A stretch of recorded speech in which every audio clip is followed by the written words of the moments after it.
오늘은 특별한 섭리라는 제목으로 말씀을 나누도록 하겠습니다. 오늘 말씀에는 빌립이 사마리아 지방에서 전도한 이야기가 나와 있습니다. 지난주에도 5절에서 8절의 내용에도 사마리아 지방을 전도한 이야기가 이렇게 나와 있었죠. 우리 다시 한번 지난주 읽었던 본문인데 같이 한번 읽어볼까요? 시작.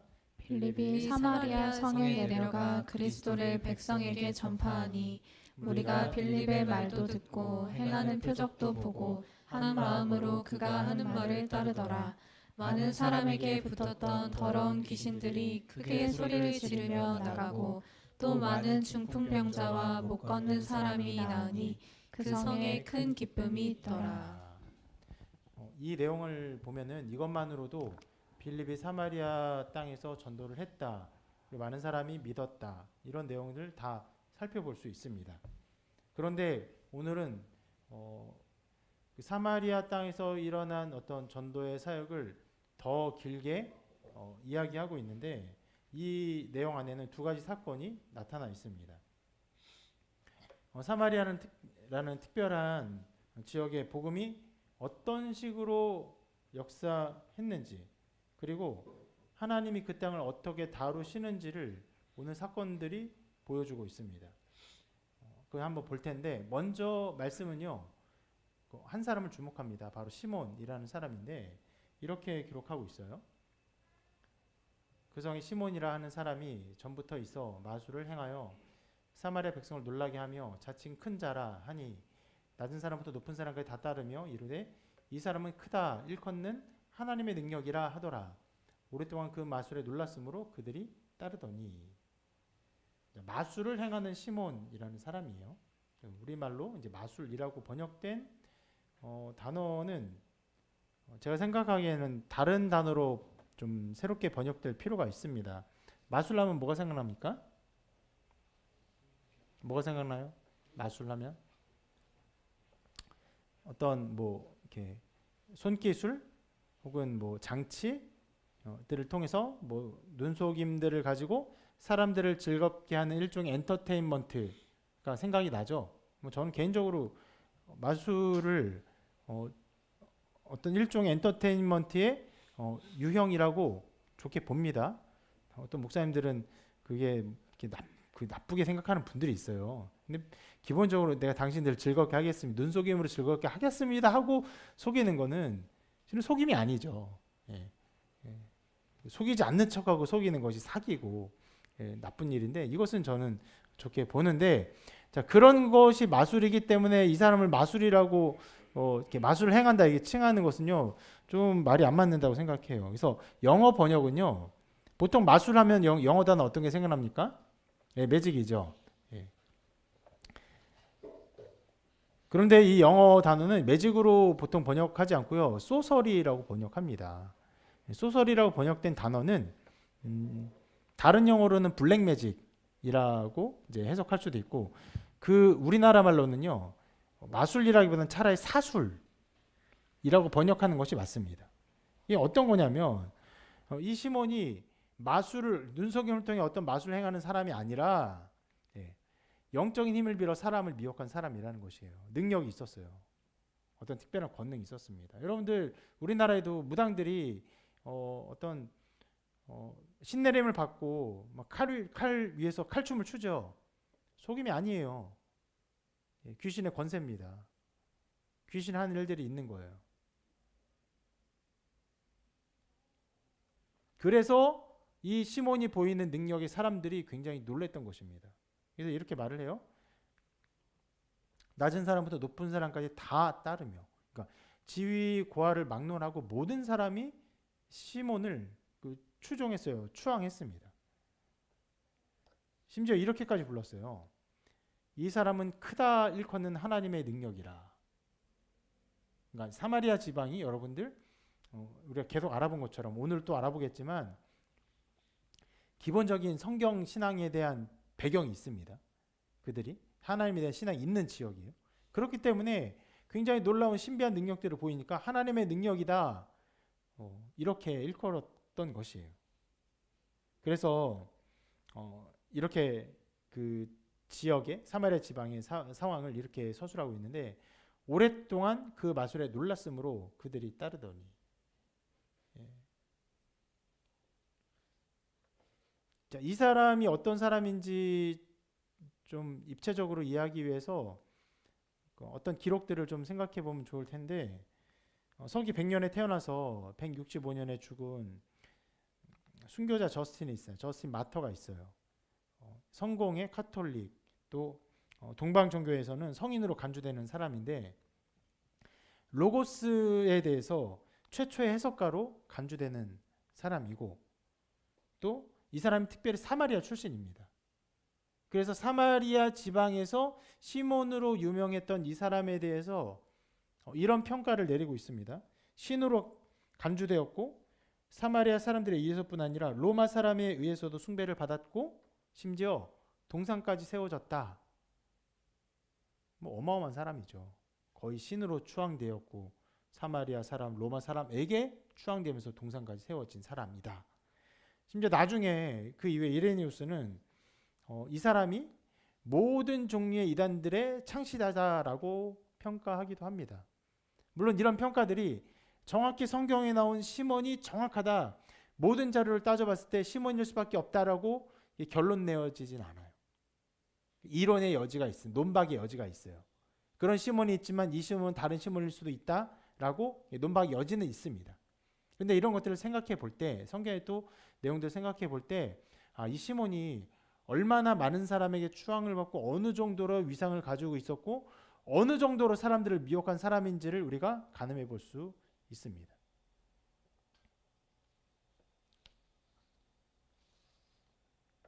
이 모든 기록들은요, 시몬이 굉장히 특별한 능력을 가진 사람이다, 굉장히 특별한 존재인 것을 보여주고 있지만 실은 성경이 우리에게 보여주고 싶은 것은요, 시몬이 아니에요. 이것입니다. 사단이 사람들을 미혹하고 있음을 보여주는 것이에요. 하나님께서 시몬에게 그런 능력을 주신 것이 아니에요. 자칭 큰 자라는 교만한 자에게 하나님께서 그런 능력을 주지 않으십니다. 하나님을 찬양하지 않는 결과를 내기 위해서 하나님이 능력을 허락하지 않으세요. 그런 능력은요, 다 귀신에게서 오는 것입니다. 오늘 말씀이 주목하는 바가 바로 그 자리예요. 자, 여러분 그 그림을 생각해 봅시다. 사마리아는 유대인들로부터 굉장히 배척받는 땅이었어요. 1000년 이상, 1000년 이상 배척받는 땅이었어요. 완전히 나누어진 민족이나 다름이 없다라고 표현한 것은 어떤 면에서는 같은 민족으로 여겨지는 부분도 있다는 것이 굉장히 애매합니다. 그런 땅에 빌립이 혼자 전도하러 갔어요. 전도가 되었어요. 그런데 전도되는 그 상황에서 어떤 일이 있었던 것이에요? 시몬이라는 어마어마한 영적 권세를 가진 존재가 있었던 것이에요. 그런 권세가 있는 곳에 하나님의 복음이 들어가고 하나님의 복음이 전해지고 그 지역이 변화되는 것을 말씀이 보여주고 있습니다. 여러분, 악한 영은 역사합니다.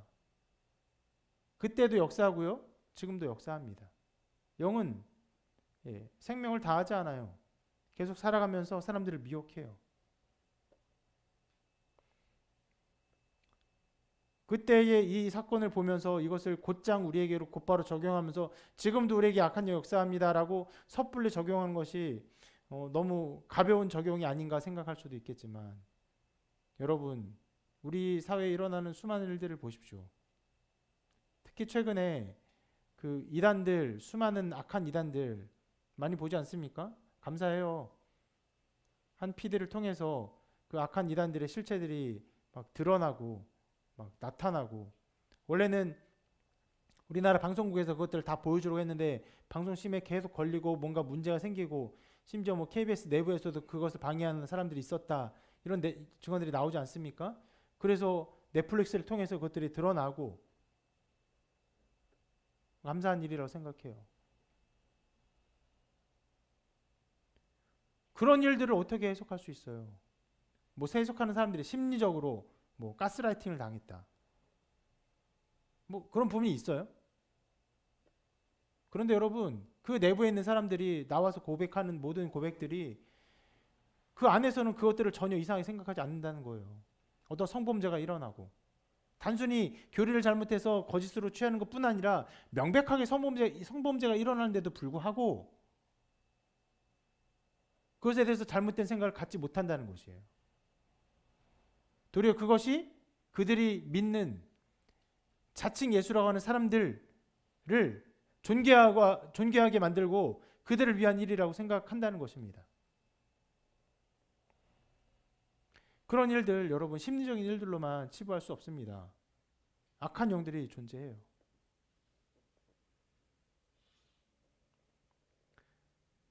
특히 이런 악한 영들의 역사에 대해서 우리가 그 교회에서 이 악한 일의 역사를 가지고 세상을 해석할 때 실은 언제나 빼먹지 않고 해석했던 것 중에 중요한 사건이 바로 세계대전입니다. 1차 대전, 2차 대전. 역사가들은 어쩌다 보니까 어떤 한 번의 사건을 통해서 그 국제정세의 불안함이 깨어지고 그게 트리거가 되어서 엄청난 전쟁이 발발했다. 우리는 그렇게 보지 않아요. 수많은 사람들이 그렇게 잘못된 사상에 휘둘리고 엄청난 전쟁을 일으키고 수천만 명이 한꺼번에 죽는 어마어마한 전쟁들 왜 일어납니까? 왜 그런 일들이 일어나요?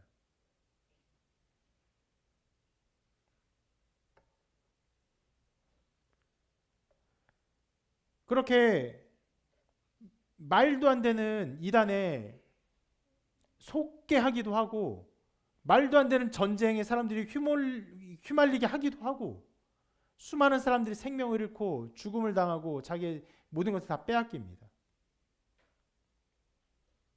또 한편으로는 굉장히 차분하게 사단마귀가 역사합니다. 이것이 어떤 면에서는 굉장히 또 강력한 무기라고 생각하는데요. 이성주의예요. 합리주의라고도 할 수 있습니다. 이것을 가지고 사람들을 미혹해요. 자기는 완전한 이성이 있다고 생각해요. 어느 곳에도 흔들리지 않는 중립적인 이성이 있다고 생각합니다. 여러분 철학을 해보면 알겠지만 철학적으로 이것은 불가능한 일이에요. 어떤 사견도 없이 어떤 방향의 흐트러짐도 없이 온전히 중립적인 사람이라는 것은 허구예요. 환상입니다. 근데 자기는 완전히 중립이에요. 중립적인 것을 모든 것을 판단하고 기독교도 아니고 저것도 아니라는 판단합니다. 그리고 과학을 무기로 자기가 굉장히 과학적인 사람이 이성적인 사람이고 그리고 모든 것을 합리적으로 판단하는 결과 이 세상은 힘이 없고 이 세상은 그냥 원래부터 있었던 존재라고 생각을 합니다. 과학을 조금 공부해본 사람이라면 혹은 철학을 공부해본 사람이라면 그런 결론이 얼마나 어리석은지를 알아요.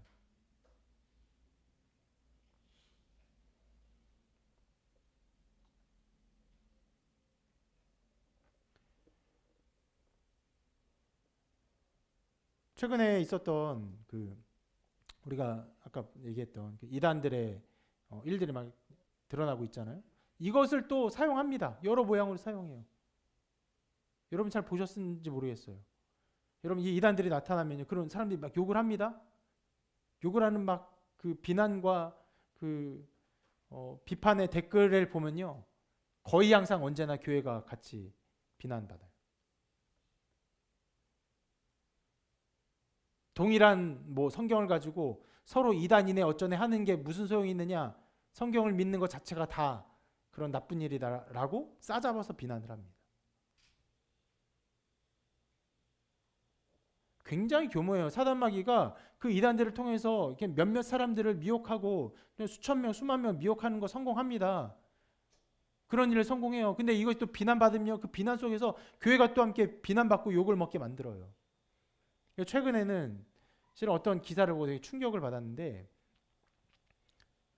이런 일들이 있었는데 학교 앞에서 어린아이들을 상대로 믿지 않으면 지옥에 간다고 아이들을 협박하면서 유아를 약취한다 할까요? 그런 일들이 벌어지고 있다면서 교회에서 전도하는 행위를 아주 범죄인 것처럼 기록한 기사가 나왔어요. 그 기사의 마음에 미움이 가득해요. 왜냐하면 기사라는 것들이 어떤 팩트, 사실 가지고 어떤 것들을 기사화해야 되지 않아요? 어느 지역에 A씨가 말하기를 이런 것을 해도 이런 전도를 해도 되냐? 요즘 같은 세상에 어린아이들이 얼마나 무섭겠느냐? 이런 식으로 출처도 없는 가상의 인물을 가지고 분위기를 조장하는 기사랍니다. 나쁜 기사라고 기자들도 알아요. 왜요? 왜 그렇게 합니까? 교회가 미워서. 어떻게든 그들 마음속에 교회가 멸망받기를 바라는 간절한 마음이 있어요. 수많은 것들이 사단 마귀의 역사 속에서 이렇게 열매 맺어지는 것이.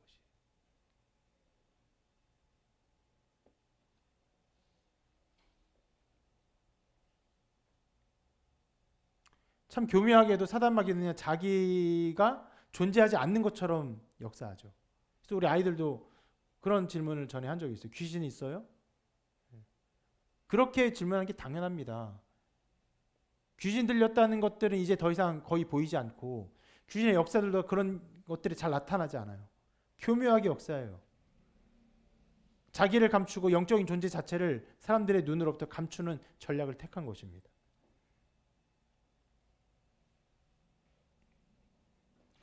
사단 마귀의 전략을요, 여러분 다 살펴볼 수 없어요. 너무너무 교묘하고 치밀하고 사회학적으로, 심리학적으로, 또 신학적으로, 종교적으로, 과학적으로 너무너무 치밀하고 교묘해서 다 이루 말할 수 없습니다. 다만 오늘 말씀을 통해 우리가 함께 기억하고 싶은 것은요. 자, 아까 말씀드렸죠. 빌립이 사마리아 지방에 복음을 전했어요. 이 분리된 땅이 굉장히 이게 특별한 사건입니다. 그래서 오늘 제목도 특별한 섭리라는 제목인데, 그래서 특별한 일도 계속 일어나는데 그 지역에 악한 영이 사람들을 미혹하고 있었다는 것을 보여주고 있는 것이. 악한 영이 역사한다는 우리는 반드시 기억해야 돼요. 어떻게 말했어요? 낮은 사람부터 높은 사람까지 모든 사람이 다 그 사람을 하나님의 능력이다라고 믿었고 그 사람을 따랐습니다. 거짓 영에 완전히 휘둘렸어요. 지역 전체가. 우리가 그 일도 지금 나타나는 어떤 그 종교 지도자들, 악한 이단의 지도자들, 수많은 사람들이 따르죠. 수천 명, 수만 명, 때로는 몇십만 명이에요. 그를 따르는 것들을 보면서요, 동일한 일이 반복되고 있다는 것을 기억해야 됩니다. 이것을 이상히 여기지 말아야 돼요. 앞으로도 또 일어날 것입니다. 여러분, 지금 있는 그 수많은 이단들이요, 여러분들 이거 잘 모르겠지만 그들의 가르치는 내용을 보면요, 다 전수받은 거예요. 그 위에 선배가 있어요. 누구한테 나오고 또 누구한테 나오고 또 누가 동일한 수법을 가지고 사람들을 미혹하고 거짓 그 사립 판단의 어떤 근거들을 무너뜨리고 그리고 사람들을 미혹하는 방법들을 똑같이 합니다. 그럼 지금 흥황하는 많은 이단들이 있죠. 제 생각에는 이번 주에도 우리 카페에 와서 활동을 했던 그 이단들이 있어요. 이제는 눈만 봐도 알아요. 저뿐만 아니라 우리 함께하는 매니저도 그냥 눈만 보면 대충 압니다. 그들 눈은요, 일반적인 그 사람들의 판단과 이성들을 상실한 눈이 있어요. 우리가 아무리 친절하게 해도 뭐 개강 이벤트를 하면서 뭐 할인을 해드릴게요 이런 말을 해도 관심이 없어요. 뭔가 벽이 막혀 있는 것 같은 사람이에요. 그런 이단들이 활동을 해요. 엄청나게 합니다. 무너질 거예요? 그럼 이단이 안 나타날까요? 또 나타납니다. 실은 신천지 이단 안에서 그 안에서 또 파생됐어요. 새천지라고.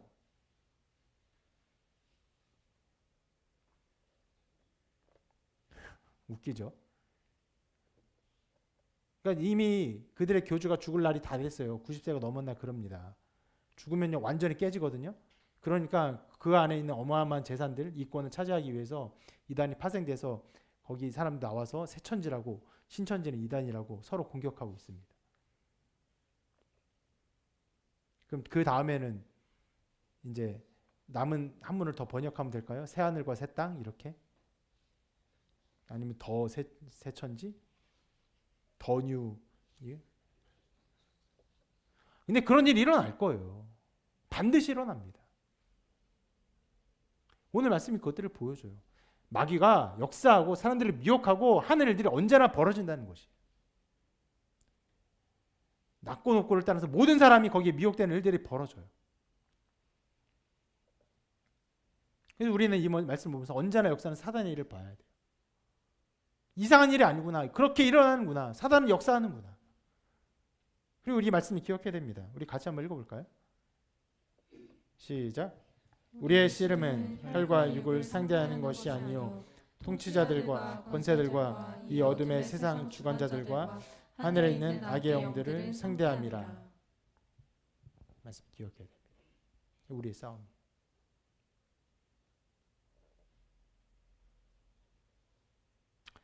실은 그런 이단들이 우리를 이 싸움에 서 있는 사람으로 우리를 더 긴장시키는 어떤 면에서는 좋은 효과도 있습니다.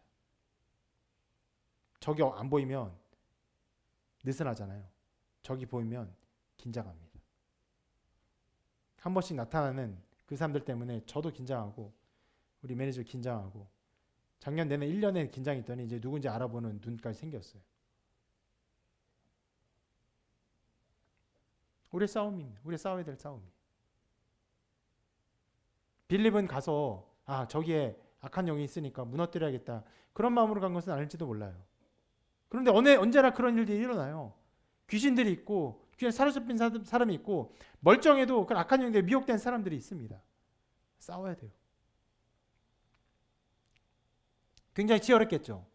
빌립이 그 시몬과 어떤 그 영적 전쟁이 치열했을 것이에요. 물론 굉장히 손쉽게 끝났어요. 치열했을 것입니다. 우리도 치열합니다. 정말 최전선에 있어요.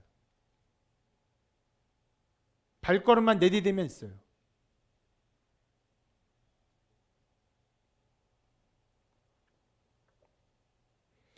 자, 말씀은요, 그러한 악한 영들의 역사를 보여주고, 그리고 이 악한 영이 사로잡힌 사마리아 땅이 빌립의 전도를 통해서 굉장히 쉽게 그리고 빠르게 변화된 것을 보여주고 있습니다. 이렇게 기록하고 있어요. 같이 한번 읽어볼까요? 시작. 오랫동안 그 마술에 놀랐으므로 그들이 따르더니 빌립이 하나님 나라와 및 예수 그리스도의 이름에 관하여 전도함을 그들이 믿고 남녀가 다 세례를 받으니. 네, 복음을 전해서 세례를 받고 그들이 변한 것이에요. 실상 이런 면을 볼 때 우리가 전도에 더 열심을 내야 되지 않는가 하는 생각을 합니다.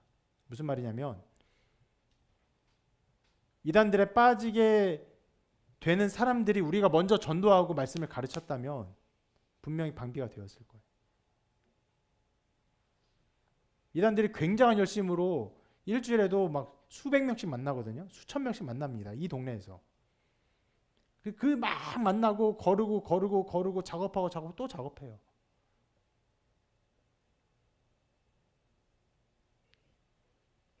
우리가 먼저 복음 전하고 그들이 세례를 받고 온전한 복음 가운데 서 있었다면 방비할 수 있지 않을까 생각합니다. 말씀은요, 굉장히 이 빌립의 전도를 통해서 이 세력이 무너짐을 곧바로 보여줍니다. 심지어 이렇게도 말해요. 시몬도 믿고 세례를 받으며 전심으로 빌립을 따라다니며 그 나타나는 표적과 큰 능력을 보고 놀라니라. 그 악한 어떤 면에서는 악의 군주와 같은 시몬조차도 빌립의 권세에 완전히 굴복합니다.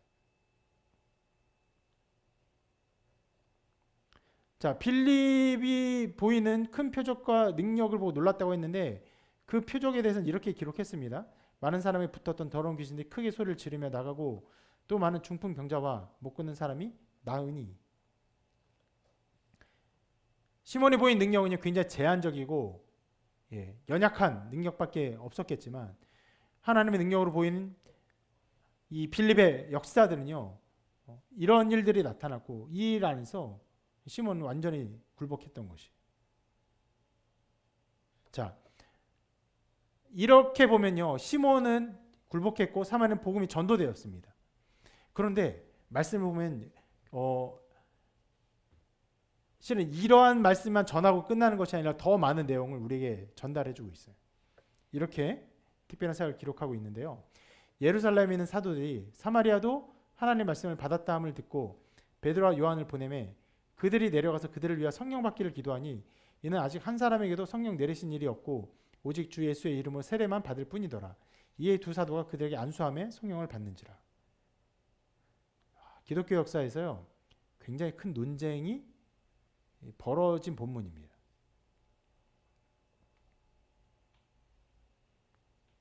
기본적으로 빌립은 사마리아 사람들이 복음을 받았다 하고 예루살렘에 보고를 해요.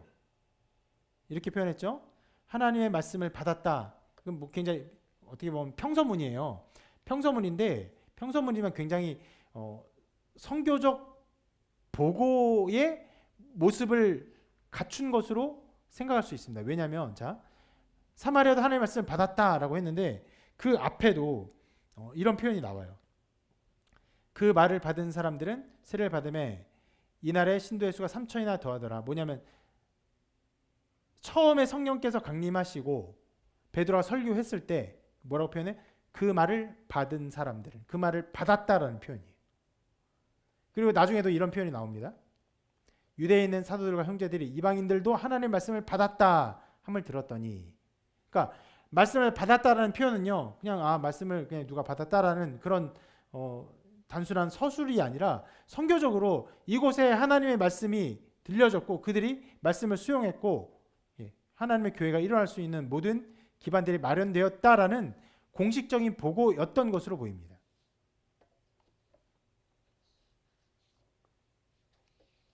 자, 사마리아가 그런 복음을 받았다는 보고를 처음 받았기 때문에 사도들은 이 일에 대한 중요성을 느끼고 사도를 파견합니다. 누구야? 베드로와 요한을 파견해요.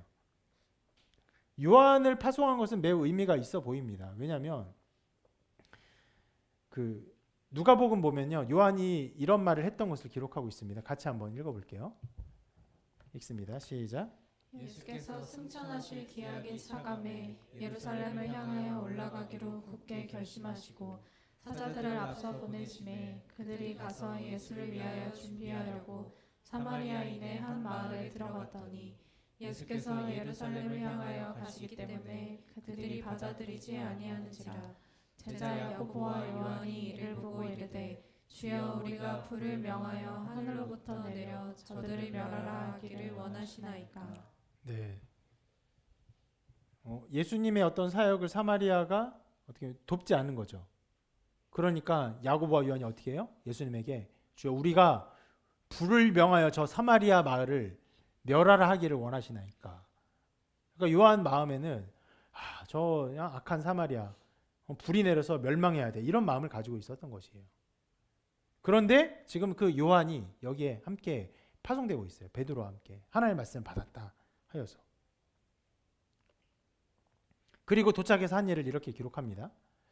이는 아직 한 사람에게도 성령 내리신 일이 없고 오직 주 예수의 이름으로 세례만 받을 뿐이더라. 이에 두 사도가 그들에게 안수함에 성령을 받는지라.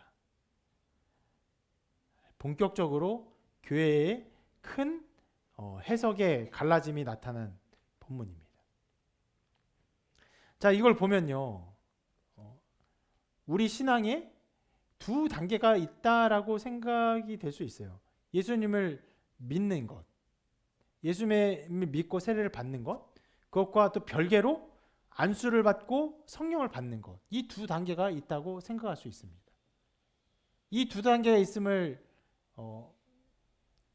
믿고 그렇게 어떤 사역을 하는 곳이 두 군데가 있어요. 한 군데가 카톨릭이고 한 군데가 오순절 교회입니다. 양상은 꽤 달라요. 카톨릭은 신앙을 고백하고 사도들로부터 안수를 받아야 하는 것이 반드시 필요하다라고 보는 것이에요. 그래야 이 사람의 온전한 구원의 완성 혹은 세례의 완성이 이루어진다라고 합니다. 그래서 사도의 어떤 그 권세를 받은 주교를 통해서 견진성사를 받아야 된다, 이 세례를 받아야 된다, 그것이 꼭 필요하다. 신앙 고백뿐 아니라 이 주교의 세례, 이 안수가 꼭 필요하다라고 인정합니다. 그것이 그들의 신학이에요. 그리고 또 다른 면에서 오순절 교회 같은 경우는 그 사도의 안수를 중요하게 여기진 않습니다. 근데 이것도 중요하게 여기기도 해요. 오순절 교회 안에도 또 분파가 있습니다. 어쨌거나 있는데 무엇보다 중요하게 여기는 것은 성령을 받은 어떤 표징들이 나타나는 것. 그러니까 예수님을 믿는 신앙이 있고 성령을 받아서 어떤 표징들이 나타나는 두 번째 세례가 있다고 보는 것이에요. 성령 세례라고 보통 표현하는데 이 성령 세례를 받을 때 어떤 방언들, 어떤 특별한 역사들, 이것이 나타나야 되는 것이고, 이렇게 신앙의 두 단계가 있다라고 가르칩니다. 심지어는요, 우리 교단 내에서도 그런 두 단계에 있던 세례를 가르치거나 그렇게 신앙생활하는 교회들이 있어요. 그런 목회자들이 있습니다. 그 해석이 완전히 틀렸다, 이것은 뭐 말도 안 되는 해석이다, 이렇게 볼 수는 없습니다. 그렇게 해석할 수 있는 여지들이 분명히 있어요. 이 말씀을 통해서.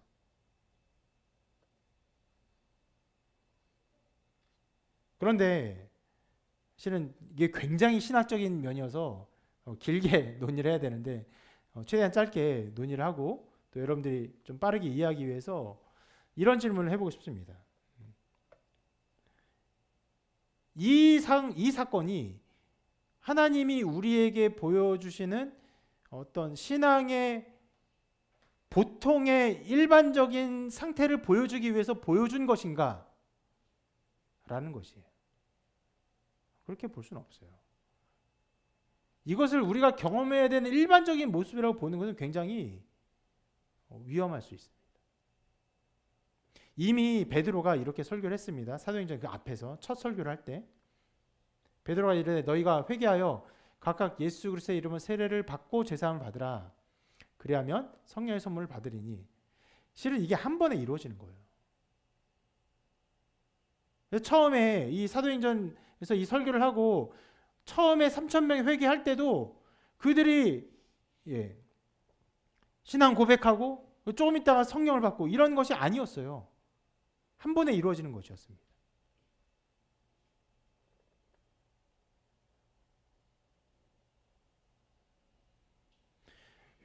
베드로와 요한도 이곳에 온 이유가 혹시 그들이 성령을 받지 않았을까 살펴보기 위해서 온 것이 아니라, 사마리아 땅에 한 번도 하나님의 말씀을 받은 적이 없었는데 이제 예수 그리스도의 복음을 받았다함을 듣고 그 일이 중요하니까 그냥 살펴보러 온 것인데, 그런데 이상한 일이 벌어진 거예요. 무엇을 보고 판단하는지 알 수 없지만 세례만 받고 성령을 받지 않는 이상한 분리가 일어난 것입니다. 그 이상한 상황을 해결하기 위해서 그들이 안수한 것입니다. 그러니까 이 일은 일반적이고 언제나 보통 일어난 일이고, 그리고 베드로와 요한이 그것을 해결하기 위해서 안수하러 갔다라고 보는 것이 아니라 특별한 일이 벌어진 것이고 그것을 특별한 행위들을 통해서 해결한 것이다 라고 보는 것이에요. 이렇게 말할 수 있어요. 이례적인 일이에요.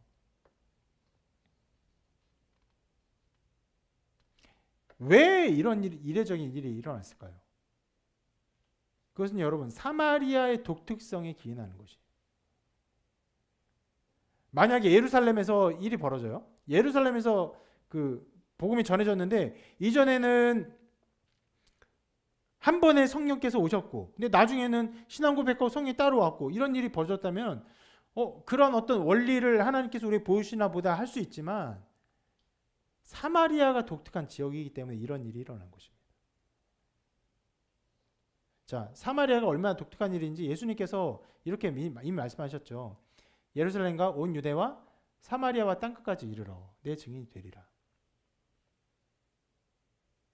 예루살렘 중심입니다. 온 유대는 예루살렘을 포함한 지역이에요. 그러니까 온 유대라는 말은 분리한 것이 아니라 그 예루살렘과 그것이 점점 번져 나가서 유대까지 이거 증인이 될 것이고, 그리고 사마리아는 분리된 곳이에요. 사마리아도, 그리고 이제 나머지 땅끝까지 분리해서 말씀하셨어요. 독특한 곳입니다. 굉장히 특별한 지역이기 때문에 이곳에 어떤 일이 있는 거죠? 처음 복음이 들어가고 처음 이들 하나님의 말씀을 받은 일에 있어서 이 복음 전도와 복음을 받아들인 일의 완성을 사도들을 통해서 이루신 것입니다.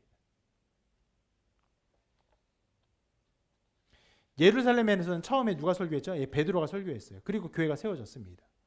그래서 예루살렘 교회는 사도적 전통에 세워져 있는 교회다라고 누구나 말할 수 있어요. 누구도 부인할 수 없어요. 근데 만약 빌립이 혼자 가서 거기서 복음 전했어요. 그들이 성령 받았어요. 그리고 교회가 세워졌어요. 그럼 여기가 사도 전통이라 말할 수 있습니까? 아니죠.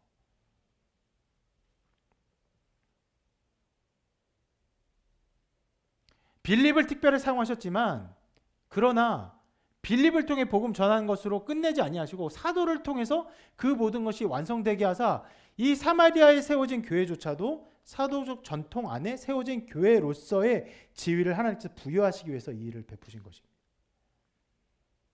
이런 해석이 원래 이 성경 본문 해석할 때 예전부터 있었던 해석은 아닙니다. 그러나 근래라고 하는 것은 뭐 학적으로는 5년, 10년이지만 신학적인 면에서는 뭐 30년, 40년 일입니다. 50년 일이에요. 예. 뭐 20세기 들어서 이런 해석들이 일어났고 이 해석을 아까 말했던 카톨릭 혹은 심지어 오수절 교회에서도 이런 해석들을 점차로 겸손하게 받아들이고 있어요. 이 사건의 특별함 때문에 일어난 특별한 사건이라는 것을. 사마리아에 대한 독특한 그 인식이 없으면 이것을 이렇게 볼 수 없죠. 그냥 우리가 이곳에 전도하고 뭐 강원도에서 전도하고 거기서 복음을 들었다. 이런 게 아니라는 것이에요. 굉장히 구분된 땅, 들어가지 않는 불가촉 천민가가 들어갔던 그 땅 안에 복음이 들어가는데 베드로와 요한의 기도를 통해서 성령이 강림하시는 일을 하게 하신 것입니다. 이를 보면요. 하나님께서 얼마나 세심하게 사마리아를 인도하셨는지를 볼 수 있습니다. 어떤 면에서는요. 초대교회는 좀 책망을 받아야 돼요. 왜요? 예루살렘과 온 유대와 사마리아 땅끝까지 이르러 내 증인이 되리라 말씀하셨는데 사마리아로 가지 않았어요. 어디 있었습니까? 그냥 예루살렘에 있었어요.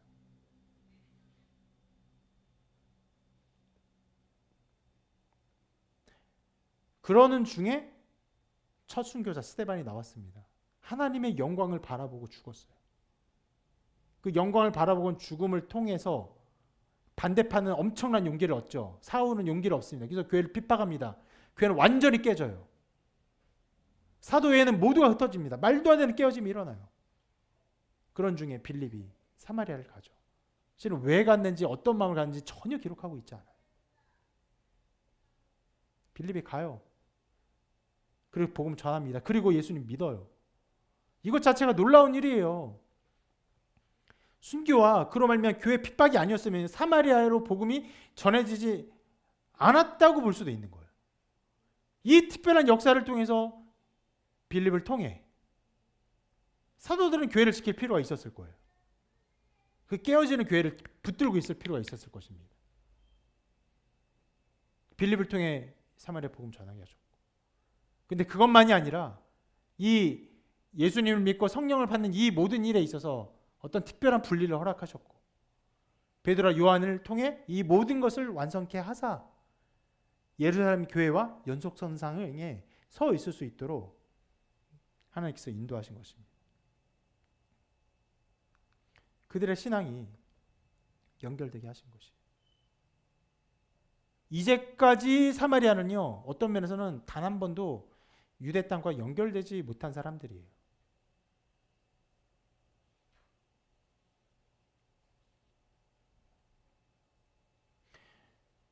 굉장히 오랜 역사를 가지고 있었어요. 지난주에도 제가 말씀드린 것처럼 남북 이스라엘이 갈라졌을 때 남유다에 예루살렘이 있으니까 거기에 성전이 있습니다. 거기로 가야 돼요. 예배 드리러 북이스라엘 사람들이 가야 되니까 북왕국 여로보암이 화가 나죠. 여러분, 우리나라 북한하고 막 왕래를 하면요, 김정은이 화가 안 날까요? 화가 나겠죠. 그래서 못 가게 막은 거잖아요. 지금은 아무것도 못 보게 하잖아요. 우리나라 드라마만 봐도 죽여버리잖아요. 그러니까 막 내려가서 거기서 예루살렘 예배를 드리니까 막아버렸어요. 그리고 아무렇게나 단을 세웠어요. 여기서 예배해라. 여기도 하나님 계시다. 아무 제사장이나 세웠어요. 아무 절기나 만들었어요. 북이스라엘 왕국의 모든 왕들이 여로보암의 죄에서 떠나지 않습니다. 여러분, 그것을 국가적인 차원에서 보십시다. 통치의 차원에서 보십시다. 그게 이상한 일입니까? 가는 길을 막고 자기네 나라의 어떤 결속력을 다지는 게 이상한 일입니까? 당연한 일이죠. 그러나 성경은 그것이 아주 악한 죄라고 말을 해요.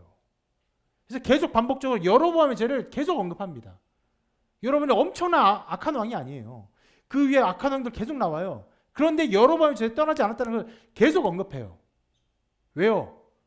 예배하지만은 분리된 그 예배 공동체를 만들어 버렸기 때문에. 그러다가 북이스라엘이 아수르에 멸망당하고 이제 인종까지 섞여 버립니다. 이미 종교가 이상해졌는데 인종까지 섞이니까 그들의 신앙이 굉장히 이상해요. 하나님 믿지 않느냐? 믿어요. 모세오경 믿습니다. 믿는데 이상하게 믿는 거예요.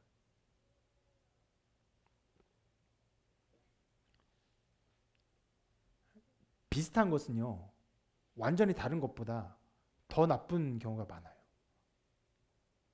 그것이 일종의 불쾌한 골짜기죠.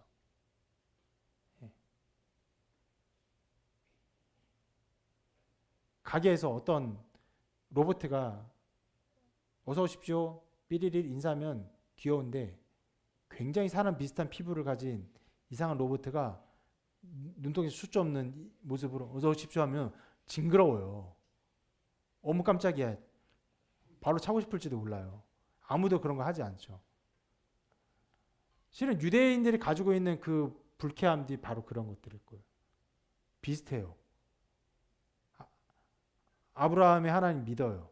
이삭의 하나님 믿어요. 모세 하나님 믿어. 모세오경 믿어요. 십계명 믿어.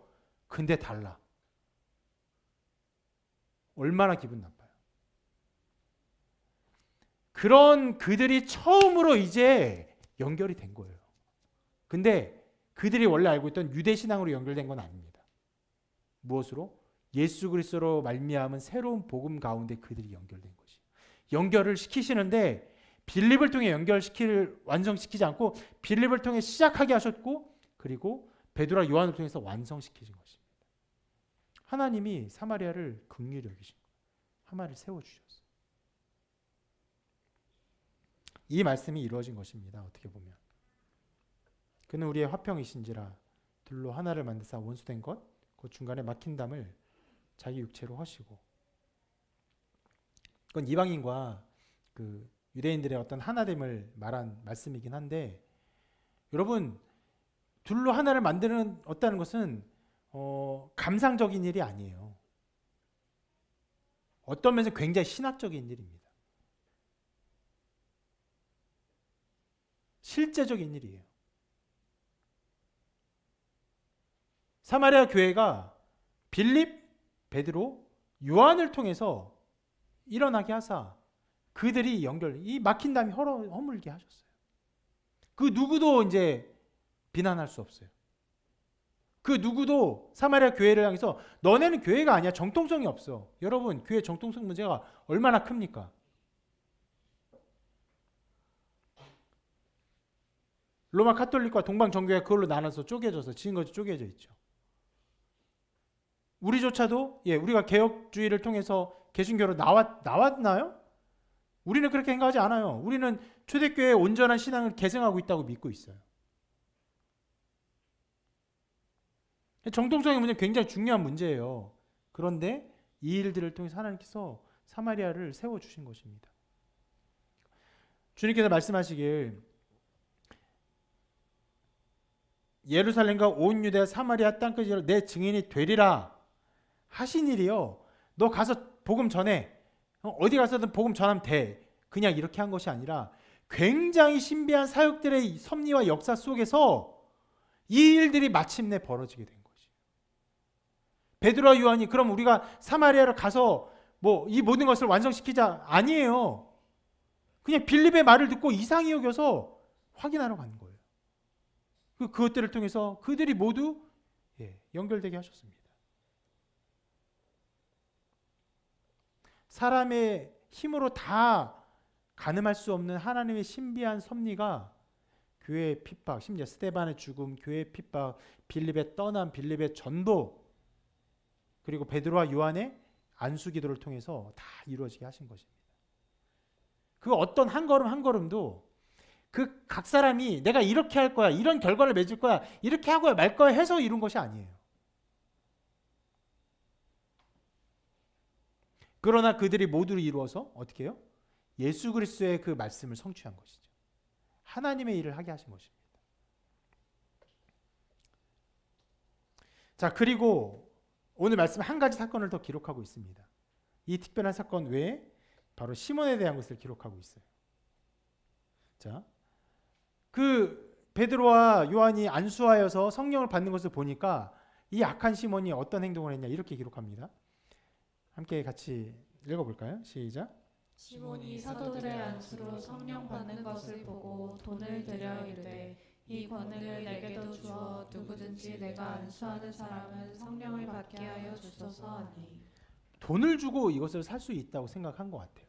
이미 이 사람은요, 세례를 받은 사람이에요. 세례를 받았는데도 그 모든 신앙이 완전히 껍데기 신앙이었던 거예요. 돈을 주고 이걸 사겠다. 그러니까 이렇게 말해 베드로가 이르되 내가 하나님의 선물을 돈 주고 살 줄로 생각하였으니 내가 함께 망할지어 다. 좋네요. 하나 빼먹으니까 더 머릿속에 기억이 남네요. 그리고는 베드로가 길게 말하면서 회개해라 말을 해요. 그런데 성경에 이 시몬이 회개했다는 기록이 없습니다. 그냥 이렇게 해요. 당신이 나에게 한 말이 이루어지지 않게 나를 위해 기도해 주소서. 굉장히 자기 스스로의 죄를 고백하는 회개 기도도 못한 연약한 자예요. 신앙이 거의 없는 자라고 볼 수 있습니다. 멸망했냐? 그렇게 단언할 수는 없지만 그 위에 아무 기록도 없습니다. 자, 이 일 때문에 여러분 교회 안에서 돈을 주고 그 성직을 사는 거 있죠. 성직 매매라고 하죠. 돈 주고 뭐 직분을 사는 걸. 이걸 영어로 뭐라고 하는지 아십니까? 이걸 사이먼이라고 해요. 네. 시몬 때문에 일어난 일이어서 사이먼이라고 합니다. 시몬은 세례를 받았지만 완전히 악한 행위를 했어요. 이 사이먼이 했습니다. 이 일은요, 시몬이 얼마나 악한 자인가 이것들을 보여주는데,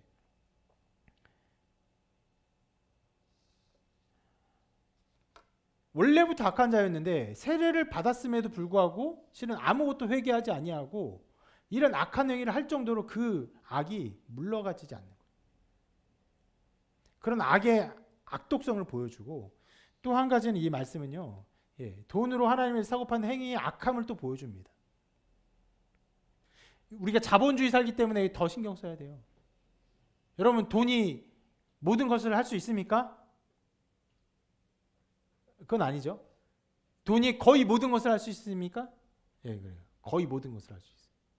엄청난 일을 합니다.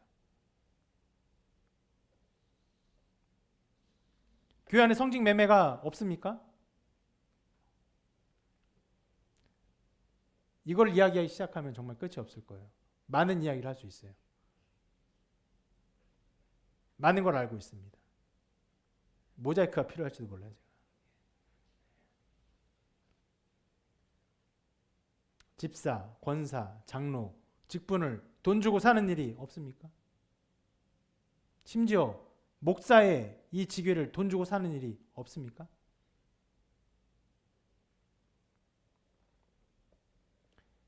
그런 것뿐만이 아니라 여러분이 실은 그거는 우리가 나중에 우리가 교회론적으로 해결할 거예요. 반드시 우리는 그 사이먼 해결할 것입니다. 좀 아름답게 해결할 것이에요. 기대합시다. 우리 함께 만들어갈 아름다운 교회를 기대합시다.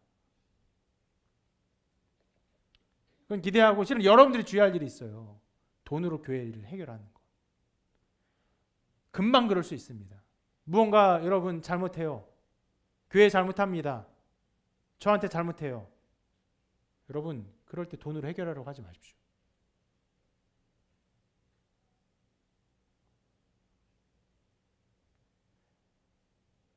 굉장히 많은 분들이 제가 목회를 하면서 목사님 사역하는데 사용하십시오 라고 일종의 후원금이죠. 이걸 주셨어요. 그 후원금의 거의 대부분은 우리 교회 개척 작업으로 사용됐습니다. 근데 그 후원금의 어떤 것들은요, 이 사이먼이에요. 잘못했어요. 제가 죄를 지었어요. 내가 무마하고 싶어요. 절대로 그 길을 가지 마십시오. 죄를 돈으로 해결하고 하지 마세요. 자기 잘못된 것을요, 돈으로 메꾸려 하지 마세요.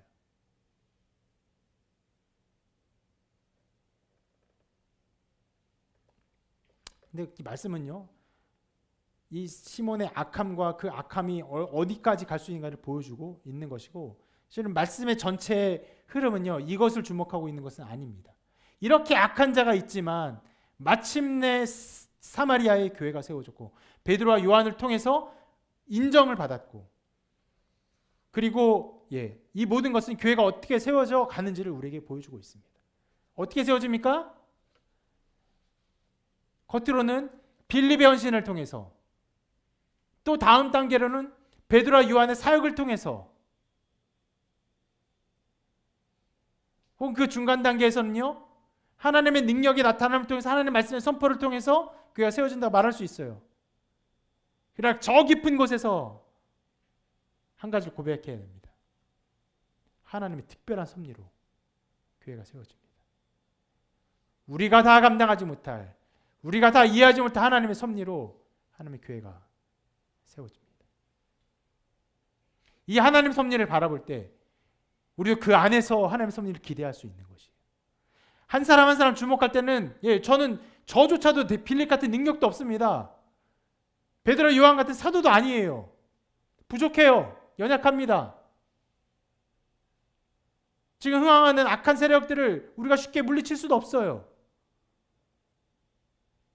그렇지만 하나님의 섭리가 이것들을 세워가는 것을 볼 때 여전히 섭리하신 하나님의 섭리를 기대하며 우리를 통해 역사하신 하나님을 바라볼 수 있는 것입니다.